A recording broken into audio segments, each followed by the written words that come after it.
गुरु ही ब्रह्मा गुरुर्विष्णु गुरु ही देवं महेश्वरा गुरुदेव साक्षात् परब्रह्म तस्मै श्री गुरुवे नमः। प्रेम से बोलिए परम पूज्य स्वामी जी महाराज की जय। आनंद कंद भगवान की जय। भगवान और उनके भक्तों की जय। उपस्थित प्रेमी सज्जनों, काफी समय से हम तो बड़े अभागी हैं जो इंद्र देवता ने हमारे रास्ते में विघ्न डाल दिया, जो आपके समक्ष कुछ क्षण विलंब से पहुंचे। आप लोगों के दर्शन करके मैं अपने आप को बड़ा भाग्यशाली समझ रहा हूं, जो मुझे आपके दर्शन करने का भैया जी के माध्यम से मौका मिला। भैया जी ने जब मुझे बताया तो मैंने कई बार कोशिश की, लेकिन कुछ परिस्थितियां ऐसी होती हैं। कहा है संतों ने कि जिन लोगों पर हो जगवा लो हो खास रायत सतगुरु की, उन लोगों को संदेश भेज फिर दर पे बुलाए जाते हैं और उनको ही संदेशा जाता है जिन पर प्रभु की कृपा होती है। तो मुझ पर आज कृपा हो गई भैया जी महाराज की, तो उन्होंने मुझे इस प्रांगण में कुछ शब्द रखने का मौका दिया। अभी एक मैंने जो भैया जी ने बात बताई कि स्वामी जी महाराज ने कहा था कि भैया जी आएंगे, मैंने भी इस बात को सुना था, लेकिन भक्तों ने इस पर विश्वास नहीं किया। जबकि जो मैंने अभी पहले दुआ बोला, ये क्या कह रहा है कि ध्यान मूलम गुरु मूर्ति।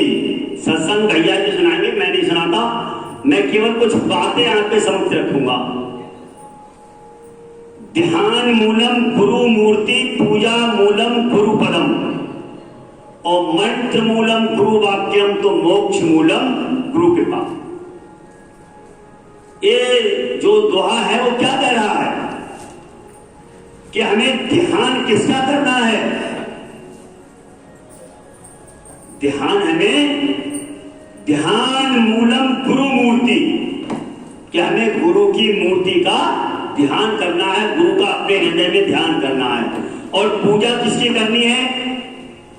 गुरु पदम, गुरु के चरण पादुकाओं की, गुरु के पैरों की। जब भगवान राम वन को चले गए तो भरत मुनि ने 14 वर्ष तक किसकी पूजा की?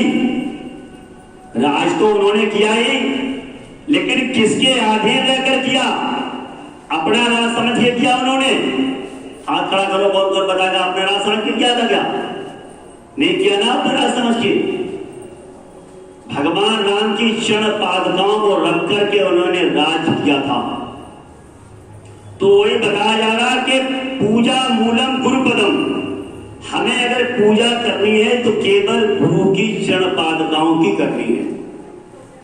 मंत्र मूलम गुरु वाक्यम, जो गुरु की वाणी, जो सदगुरु महाराज हमें बता रहे हैं। अभी भैया जी 17-18 दोनों दिन बोलेंगे, बड़ा अच्छा प्रवचन देते हैं। मैं जब भी लगभग भैया जी यहाँ आते हैं तो मैं पहुंचता हूं।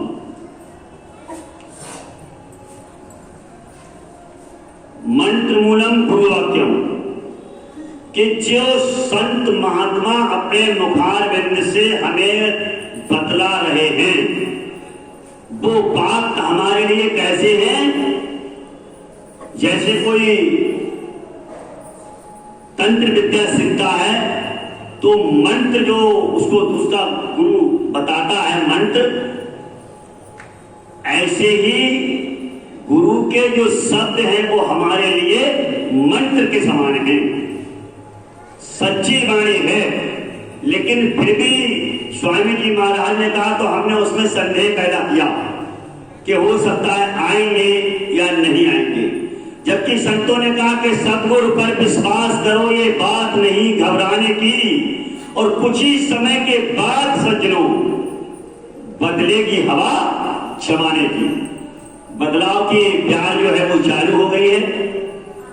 बड़ा अच्छा संदेश सामने से हमें मिला है कि जो लोग तरह तरह की अफवाह फैलाने का काम कर रहे थे वो खुद ही ठिकाने लग चुके हैं और लग जाएंगे, क्योंकि परमात्मा के काम में जिसने आज तक विघ्न डाला वो कभी सक्सेसफुल नहीं हो पाया, क्योंकि ये परमात्मा का काम है। हम लोग जिस प्रकार से क्षेत्रबंद रामेश्वरम में भगवान श्री रामचंद्र महाराज ने पुल का निर्माण किया, तो जिस प्रकार से गिरहरी बार बार बालू के ढेर में जा रही थी और बालू के ढेर से वो जहां पत्थरों का निर्माण लगाए जा रहे थे उसमें लेट करके फिर जा रही थी। इस दृश्य को जब भगवान ने देखा तो गिरहरी को अपने हाथ में उठा करके और उसकी सराहना की। तो हम लोग केवल गिरहरी की तरह इस सेवा में लगे रहें, और सेवा जो है सर्वोपरि है। सेवा से बड़ा हनुमान ने कहीं बैठ करके कोई पूजा आराधना, कोई भजन कीर्तन, कोई अगर व्यवस्था की हो तो बताओ। लेकिन फिर भी जितने मंदिर राम के नहीं बने इस कलिकाल में, जितने हनुमान के बने, तो क्यों बने?